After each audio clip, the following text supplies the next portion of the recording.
পরামর্শকর পক্ষ থেকে সবাইকে জানাই শীতের শুভেচ্ছা। আজকে 5 বছর যাবত আমরা গুড় উৎপাদন করতেছি। আপনাদেরকে যেই গুড় দেই এটা হাতে তৈরি গুড়, আগুনের জালে তৈরি হয়।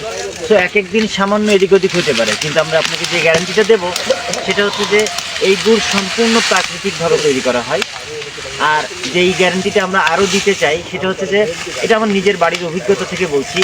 আমার নিজের বড় চাচি এবং ছোট চাচি প্রতি বছর যে শীতের পিঠা বানানোর জন্য আমি কিন্তু তাদেরকে গুড় দেই, এবং এই পিঠাটা আমরা পুরো বাড়ির মানুষ খাই, আত্মীয় স্বজন খাই।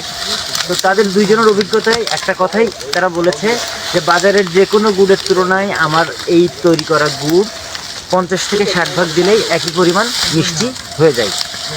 আমি আপনাদেরকে গ্যারান্টি বলছি, বাজারের যে কোনো নর্মাল গুড়ের তুলনায় এই গুড় 50% দিলে ইনশাল্লাহ কাজ হয়ে যাবে।